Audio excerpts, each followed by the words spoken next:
Welcome to the Sage Solutions Podcast, where we talk about all things personal growth, personal development, and becoming your best self. My name is David Sage, and I am a self-worth and confidence coach with Sage Coaching Solutions. I'm going to keep it short and sweet. This is part 3 of our highlights of the Sage Solutions podcast in 2025. I hope you enjoy. But before we get into it, our goal with this podcast is to share free, helpful tools with you and anyone you know who is looking to improve their life. So take action, subscribe, and share this podcast with them. I would not be the person that I am today without the lessons that he has taught me and without the major influence that he's had on my life. So everyone, please welcome my stepfather, John Azalina. Good afternoon, David. Thank you for having me on today. I appreciate everything. They found a tumor that was growing in my vein from my liver to my heart.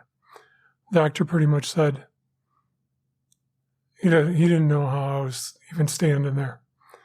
The situation, it was always real, if that makes sense. But that particular day, everything got more real. He was shocked I was even alive. So then I had a decision to make. Obviously, as we've discussed here, my situation's terminal. It's been amazing being home. I'm probably the most fortunate individual that you know. And it's hard for people to say, what do you mean? I am blessed beyond any words can say with the family and the friends that I have. I wouldn't be here without them, without David, without his mom, his sister, his wife, my mom, my brother. And I can't tell them how much I love them enough. Thank you. I'm probably the healthiest terminal patient you guys will ever talk to or meet or listen to.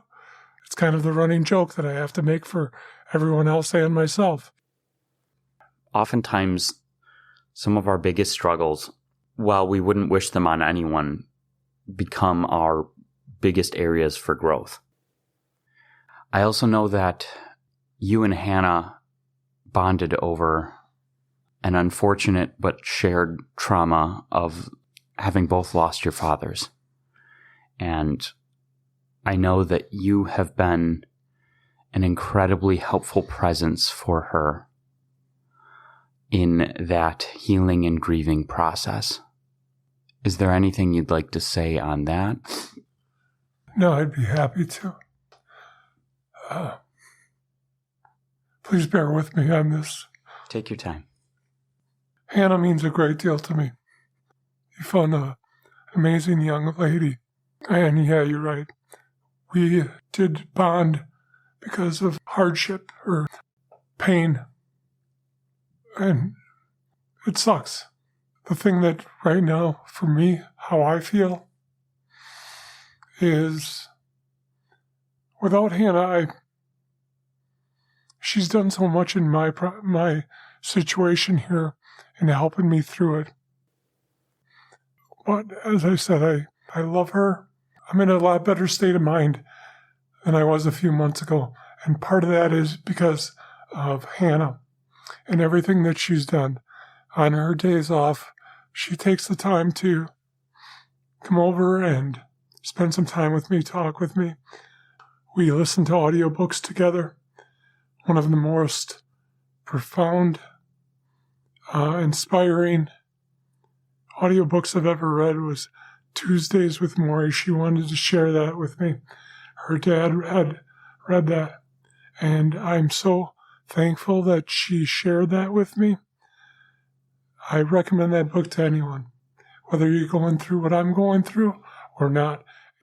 Morrie is my hero in everything that he dealt with and how he handled the situation. If I handle my situation with a little bit of grace and dignity as he did, I will be a better person for it.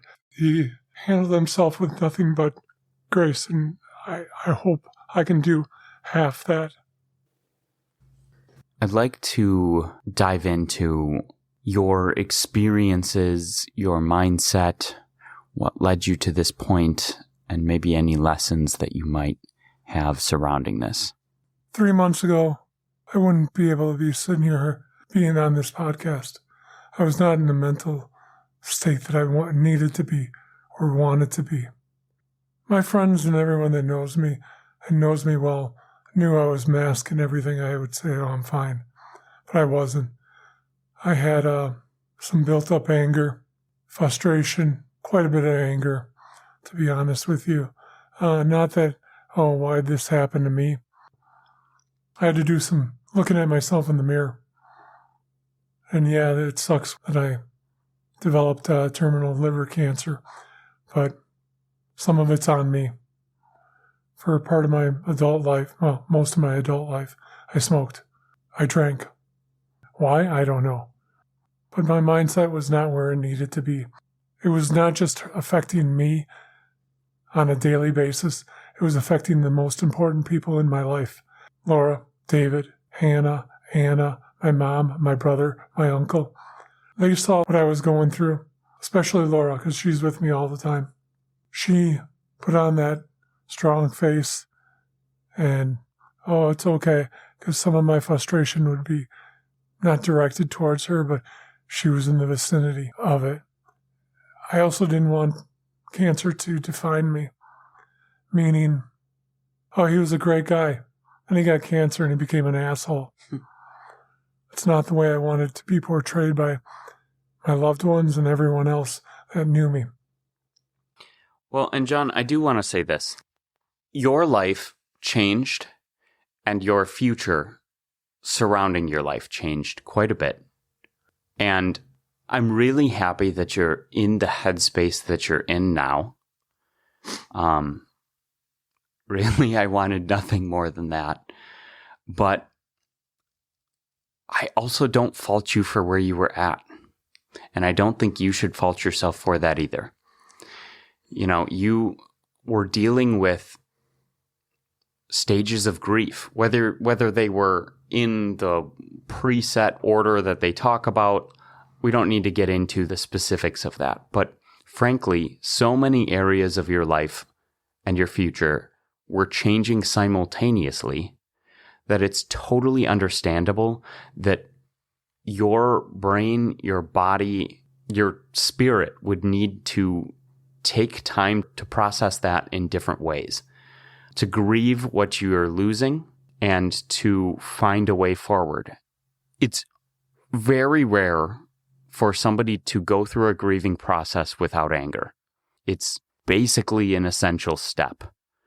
It's a part of the process that you can't really skip. It's just about when it happens. So I'm not telling you how to, live your life or anything. I just do think that you deserve grace for going through the steps in the way that you needed to. I really appreciate you saying that, David. But looking back, it was more than that. It was affecting everyone else. You, your mom. My depression made them, I know how much you guys care about me. And it was affecting them on a daily basis, and I didn't want that. And also, I didn't want cancer to, for lack of better terms, define me. I'm trying not to let my remaining time be controlled by this disease. Sure. And I'm not saying it doesn't affect me, because it does, but I don't want it to affect me in the most negative ways, because I saw what it was doing firsthand to your mom. My depression made her depressed. She is one of the strongest people and women I've ever met, and I couldn't be going through this without her. I didn't want my situation to make her depressed. I think it's very insightful of you to have reflected so heavily on how your situation was also affecting the people that you love. what you're going through is something I can't even fathom. And I think once you became fully aware of that collateral damage, you made a decision. And since you've made that decision, you've stuck with it. And being able to have the mindset that you have now in the situation that you're in is something that I'm both incredibly impressed with and very proud of. So I want you to know that I'm proud of you, and and I love you, and we're going to get through this together. And I brought you on here because I know that you have a lot of value to provide to the people listening to this. So I do appreciate you saying that, David. I needed to get out of that mindset because I was grieving inside. And since then, I'm in a better place. And how I got there, it wasn't easy. I contribute my mindset change to a few factors. One, Hannah, on her days off, she takes the time to come over and listening to that Tuesdays with Morrie audiobook with me, spending time with me. David, when he's available, coming with Anna and listening to this podcast. And then David's sister Anna, one day she had asked me to go to church with her. I know along the road I lost my way in faith, and your sisters brought that back into my life, and it's helped. It may not be for everyone, but it's really helped me to come to peace with everything. I'm not going to sit here and dive into the whole religion thing or whatnot. In this particular church where I go, it works for me. It's been good for me.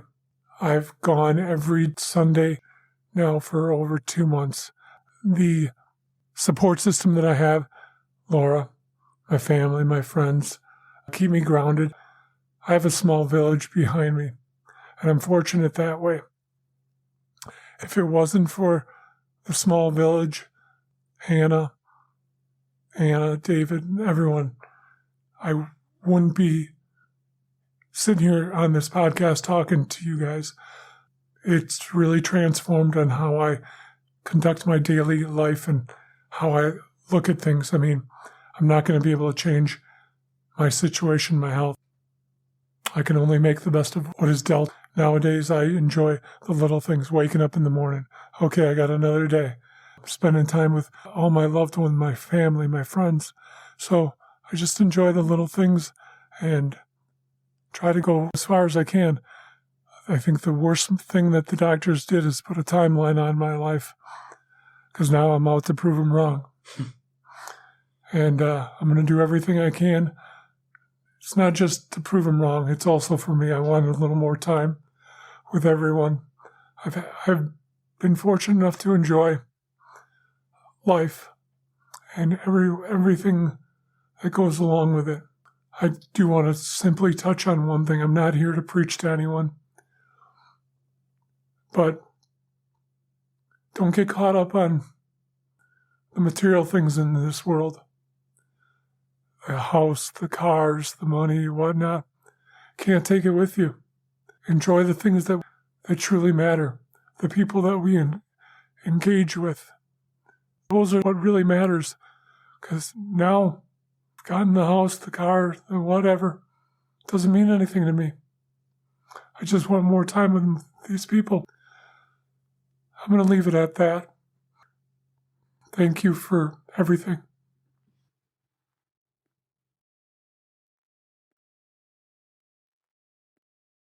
Who are you? For most of us, when we're asked this question, the answer that we give is a collection of memories, beliefs, and experiences. You might say, I'm a person who is anxious. Or, I'm someone who has always struggled with confidence. But these are just the stories that we're telling ourselves. I'm smart. I'm fat. I'm ugly. I'm strong. Even these depend on the frame of reference. Are you fat compared to a whale? Are you strong compared to a truck? these are really just narratives that we've constructed over time to make sense of the world. And while these stories can provide a sense of identity, they can also become our prisons. So let me ask you this. Are you your thoughts? Well, René Descartes seemed to think so. The rationalist philosopher said the now famous phrase, "I think, therefore I am." This was a valid argument that essentially stated the fact that you can think proves that you exist. Otherwise, you wouldn't be able to have that thought in the first place. And while this was definitely a powerful assertion, something that really got us to start thinking and about who we are and what we are, I'd like to question the idea that you are your thoughts. Does that mean that every thought that ever occurs to you is an essential part of your being and defines you? Does it mean that if you ever stop thinking, you cease to exist? Have you ever had thoughts that weren't true, or random thoughts or ideas that popped into your head? Do you always choose the thoughts that you have? Or do they just come into your head sometimes without any conscious effort on your part? Have you ever had an argument with yourself in your head, using multiple different voices to weigh the pros and cons of a point, almost as if two separate people are having a conversation? Well, how can you really be both of those? How can those be your essence? Have you ever acted without thinking? So are you your thoughts? Are your thoughts what defines you? No. Because you don't cease to exist when you're not having a thought. You aren't solely defined by the thoughts that you have. So your thoughts aren't you. They're an extension of you, but they aren't you. You are the one who experiences your thoughts. You are the consciousness or the awareness that experiences your thoughts. Because that consciousness, that awareness, experiences your life even when you're not thinking about things. You are that silent awareness. You are a consciousness that simply experiences your life.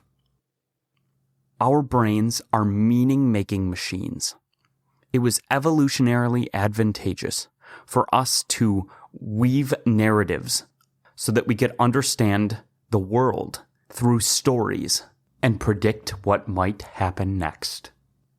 It's one of the fundamentals of how our brain conceives things. We experience reality and our life as a story that we are currently living through, which means the easiest way for us to think about things is to create stories surrounding them. We take these disparate events and string them together into a coherent plot. This is our personal narrative. But here's the catch. Our narrative, our mind, isn't always reliable. It's biased by our past experiences, our fears, our inherent cognitive biases, our tendency towards logical fallacies, our insecurities, our beliefs, and the fact that our brain can only take so much information in at a time, meaning that we never have the full story.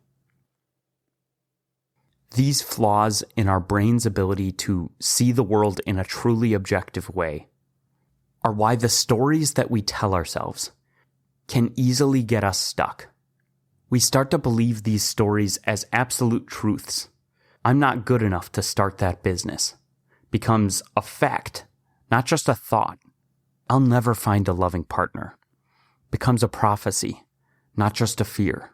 We live our lives within the confines of these self-created stories, often without ever questioning their validity. But what if you could become the editor of your own story? By understanding that you are the one experiencing your story, your life, and that just because your brain tells you stories about your life and the world that you live in, it doesn't make them true. And by detaching ourselves from our thoughts as our identities, we create a whole nother level of power and agency over our lives. Your state is the sum of your emotions and your physiology at any given moment. It's really the lens through which you experience the world. That's right, your current state is one of the biggest drivers of your perspective of reality, especially when you're not being conscious about it. It dictates the quality of your life. When you think about it, the quality of your relationships, your career, your health, it all comes down to the emotional states that you live in most consistently. Because when you're in an off state, when your nervous system is dysregulated, you don't show up in the way that you want to. Hell, I know I don't. But when you're in a resourceful state, a powerful state, feeling confident, happy, determined, and energized, you're more creative, you're more resilient, and you're more likely to take positive, massive actions. You find solutions, you connect with people, you solve problems, you see opportunities where other people see obstacles. When you're in an unresourceful state, feeling overwhelmed, fearful, angry, or lethargic, the opposite is true. The world's challenges just seem so big and insurmountable. The very same problem that would look like a fun challenge in this positive, resourceful state looks like an impossible mountain when you're in a negative, poor state. Tony Robbins, the incredible motivational teacher, often says success is 80% psychology and 20% mechanics. You can have the best strategy in the world, or the mechanics, the best business plan, the perfect diet, the most effective communication technique. But if you're in a lousy state, you won't use it. Or if you do, you'll use it poorly. That's why mastering your state is easily one of the most critical skills that you can develop. It's one of the major foundations upon which all other success is built. As we talked about in a previous episode, your thoughts, even if they're just observational about your life, tend to generate emotions surrounding those thoughts. And those emotions tend to be the major drivers of our decisions and actions, whether we realize it or not. Many times that we think we're making a logical decision, it's just that logic and emotions are lining up. We are making a decision based on an emotion that is driving us to take action, and then backwards rationalizing it with logic. This means that taking control of our emotional state, of our major driver of the actions and decisions that we make in our lives, makes it a super muscle, kind of like grit, and one of the most useful tools in our toolkit. So how do we do it? How do we take conscious control? Tony teaches us a powerful and brilliantly simple framework called the triad. I want you to imagine a triangle with 3 points. At each point is a lever that you can pull to instantly change your state. These 3 levers are interconnected. Change one, and you influence the other 2. Those 3 levers are physiology, focus, and language. Framing is the story we tell ourselves about what's happening. It's the mental filter that information passes through before we form a judgment about it. Sound familiar? Think of it like a picture frame. The very same photograph can look dramatically different depending on the picture frame that you use. Is it in a cheap, cracked plastic frame or a beautiful, ornate wood one? The picture itself hasn't changed, but the frame transforms our perception of its value and meaning. But the power of framing has a much greater effect than a picture frame does on a picture. Let's take a look at another use of the word frame. The glasses that somebody wears, they put the lenses into a frame, right? So the frames or the lenses the glasses that you're wearing, dramatically changes how you see the same object. It is the lens in which you are using that can either make things much more clear that seemed hazy, or they can actually make things much more blurry if you were already seeing it clear. A positive or helpful frame or a negative or unhelpful frame can work just like these glasses. Another helpful way that we can visualize a mental frame is the actual taking of a picture with a camera. Certain things are inside of that picture, inside of the frame. When you zoom in, it's focusing on a specific area, making that much bigger and cutting out a whole bunch of the frame. When you zoom out, you actually see much more of the picture, much more of reality and what's around, while not focusing on or hyper-focusing on a specific detail. If you turn around with the same camera, you'll be taking a picture of something completely different while standing in the same spot. And even after you take the picture, if it's taken from your phone, you can put filters on it to make it look different or give it a totally different vibe. You can crop it, you can zoom in, you can change small details, you can add a story or a caption that explains it. Then print that picture, put it in a picture frame, a really nice one to give it a very different look, and then wear glasses that make it much clearer. Mental framing is that powerful. The first core fundamental that I covered was about our perspectives of reality and how our perspective shapes the mass majority of our experience of reality. Now, some of our perspective is unconscious and outside of our control, though we can shift and slowly shape that as well. The largest part of our control, of our experience of reality, is our conscious perspective. Your perception of reality is primarily influenced by your perspective of reality, and the biggest factor in your perspective of reality are the lenses, the frames that you see it through.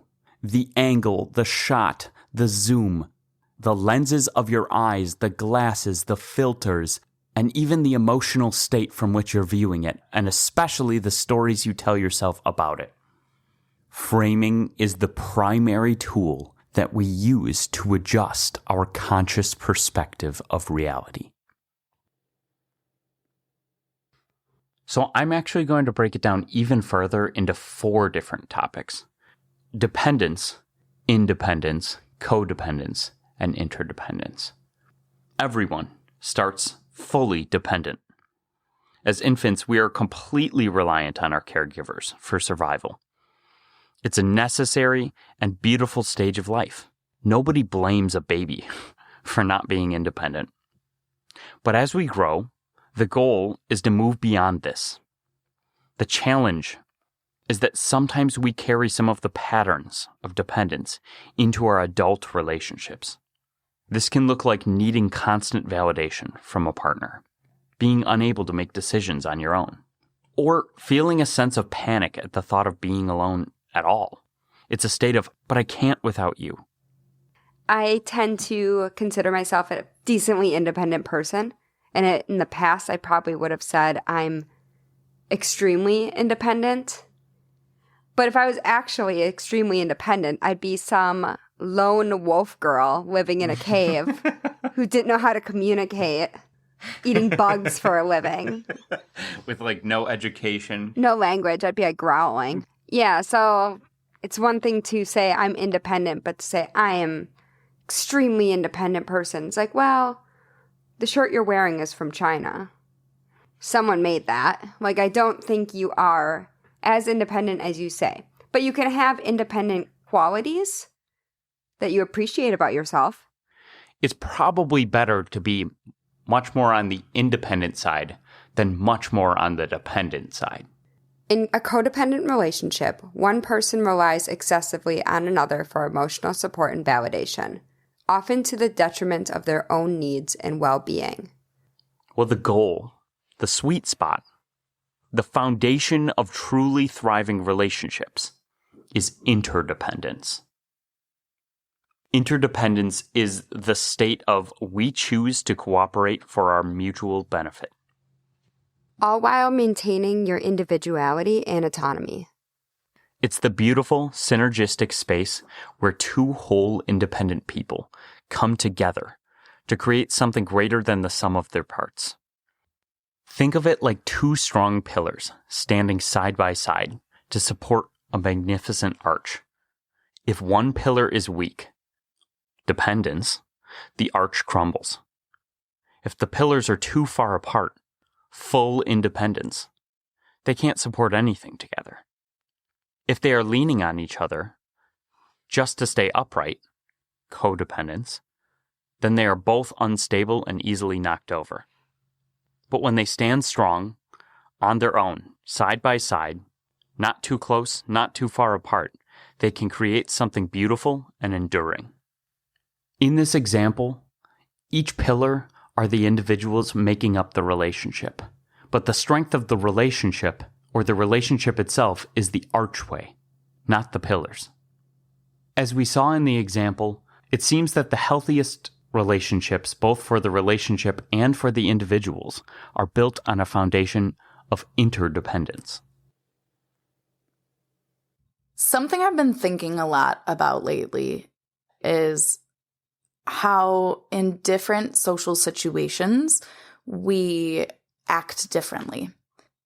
Some of that is normal. And then in other situations, you look at someone doing that and think, gosh, they're so inauthentic or they're being so fake.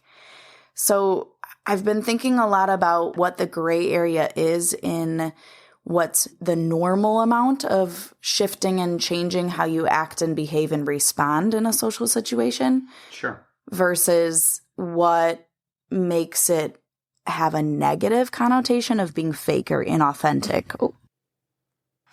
But Anna, I get what you're saying, because I feel like everyone has met different people who at times you kind of have a moment of feeling like maybe they are coming across as quote unquote fake. But then once you get to know them, you actually realize that sometimes that just is their personality. Yeah, I think that this is a complicated topic because there's so many factors in play, especially if you get into like whether somebody is on a job or not. You know, sometimes people are coming off inauthentic because people are in a negative state or like a foul mood, but they understand that if they were just going to be authentic with it, they'd be drawing everyone else down. So they're putting on a little bit of a facade in an attempt to, you know, spare others from that. I think there's a lot of different relationships that we're in. Some of them are a little bit more shallow and don't necessarily need to go into a deeper place, especially coming from someone who's a little bit more, I'm extroverted, but I'm naturally more of an introvert. So sometimes I'm social, yes. But sometimes I do need to turn it on. And that does probably come across as a little inauthentic. Yeah, but I know what you're talking about. And I've seen you kind of shift a little bit and be inauthentic in moments. But it's never left an impact on me of like, ugh. I think the intent behind whether somebody is being true to themselves, authentic, is a big part of it. And I think when you're reading that the intent is not malicious, when the intent is to help themselves get through a state or to make the whole social exchange go better, I think the biggest thing here is trying to understand people's intent. I think it's very easy for us to think that we're better judges of people's intentions on social situations than we actually are. Yeah. Because we're so caught up in the stories that we're telling ourselves about the situation that's based on our perspective, when most of the actual intent is based on the stories that they're telling themselves that we can't hear. Okay, yeah, that hit home for me. I bet that a lot of times it's coming from my own insecurity or maybe past interactions with a person and my own assumptions and fears as I'm reading, the Right. Situation. social cues. Yeah. And it's not really about them. And then when we get into the functionality of it, what is the alternative? Let's say they are being inauthentic and they don't really like you. Would you prefer that they just outwardly stated that they don't like you and caused more of a scene and made it extra awkward? Wouldn't you feel like they were being super rude and mean? I don't know that the alternative is really any better than them just being inauthentic. I think if somebody doesn't like you, it's not going to feel good either way. But it's more socially acceptable for them to be fake about it. I don't think I'd rather have somebody just be straight up mean to me. And I guess the third alternative is that they're so good at being inauthentic that you don't even realize they don't like you. I don't know if I'd prefer that one either, because then it's just about not wanting to know that they don't like you, which would mean that it's only okay if they're super skilled at being inauthentic. And I don't think that's what we're looking for either. There's definitely value in having social intelligence and being able to read other people and social situations well. But at the end of the day, I don't have control over what they think of me. So I'm just going to focus on my locus of control and let them. I'm excited to announce that this is the first podcast that we're recording of our second year as a podcast. And averaging somewhere around 30, we're going to be moving to a slightly longer format, ranging from 20 minutes long to a full hour, and averaging about 40 minutes long. This is so that we can dig deeper, put extra effort into each individual episode, and bring you even more value. We're sticking with Tuesday releases, but instead of releasing a new podcast every Tuesday, we're going to be releasing a little bit longer podcast on average every other Tuesday. Imagine you're hiking up a beautiful mountain. The sun is warm, the view is getting better and better, and you woke up ready to go. But you're carrying this backpack. And in that backpack, you've been placing a rock for every single time someone has wronged you, for every mistake that you've made, for every outcome that didn't go your way. At first, it's just a few pebbles. Feels a little weird, kind of annoying, but manageable. But after a few miles, after a few years, that backpack is overflowing. It's heavy. It's digging into your shoulders, slowing you down, and honestly, making you miserable. You're so focused on the weight on your back that you can't even enjoy the incredible view in front of you. That backpack, my friends, is the weight of the things we refuse to let go. So let's be clear. Holding on to this stuff is not just making you mentally exhausted, it's physically harming you. It's like trying to drive forward while staring intently in the rearview mirror. You're not only missing the beautiful scenery in front of you, you're almost guaranteed to crash. Letting go isn't about saying what happened was okay. It's not about condoning someone's behavior or absolving a past mistake. It's about saying, what happened is in the past, and I will no longer allow it to have power over my present and my future. It's about taking your energy back. It's an act of self-preservation. So what exactly is it that we're holding on to so tightly? It usually falls into one of a few categories. First, there are the grudges against others. Someone betrayed you. They let you down. They treated you unfairly. The anger feels justified, right? You know they were in the wrong. It feels like a shield, protecting you. But that's just an illusion. A grudge is really just a poison that you continue to drink daily, hoping that the other person will die. They've likely moved on, and sadly, you're the one left reliving the pain. Second, we hold on to regrets about our own actions. The job you didn't take, the words you wish you could take back, the decision that led you down a path you didn't want. We punish ourselves over and over and over just for being human, for being imperfect. And third, likely the most subtle of these three, is that we hold on to the ghost of who we thought we would be. We had a timeline, married by 30, corner office by 40, kids, a house, the whole 9 yards. And when we didn't match that blueprint, we hold on to the disappointment like a failed project, instead of seeing it as a simple and often beautiful detour. Regrets, grudges, and disappointments. The word forgiveness is loaded. We think it means condoning what happened. We think it means we have to call up the person who hurt us and say, "It's okay, I forgive you, and I'm letting you off the hook for that." But none of those things are actually required for forgiveness. It's one of the most profound misunderstandings of what forgiveness truly is and what it's for. Now, to be clear, you can verbally forgive somebody, and somebody can come to you seeking forgiveness. And sometimes that may be the way that you want to go about it.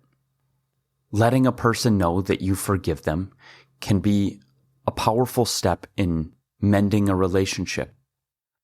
But there are many times where somebody does something where they don't deserve forgiveness, and you don't want to mend that relationship. The process that we're talking about today, however, is an internal forgiveness. Internal forgiveness is not reconciliation. It's not even forgetting. It is the conscious decision to let go and cancel the emotional debt. You've been waiting for an apology or for justice that may never come. By forgiving, we are taking control of our locus of control.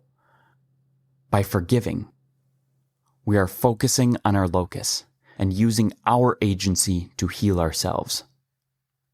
By forgiving, you stop waiting. You take back your power.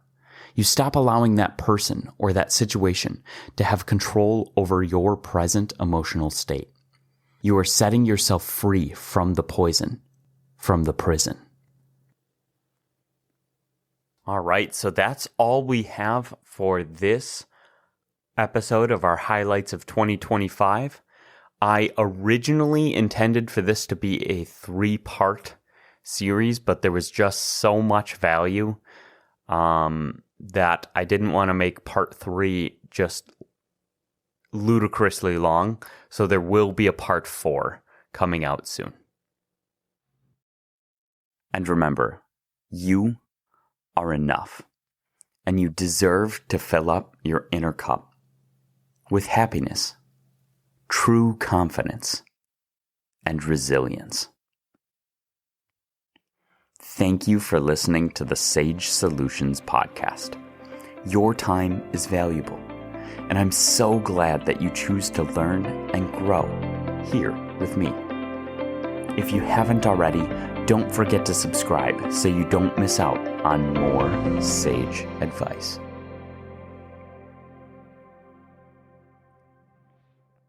One last thing. The legal language. This podcast is for educational and informational purposes only. No coaching-client relationship is formed. It is not intended as a substitute for the personalized advice of a physician, professional coach, psychotherapist, or other qualified professional.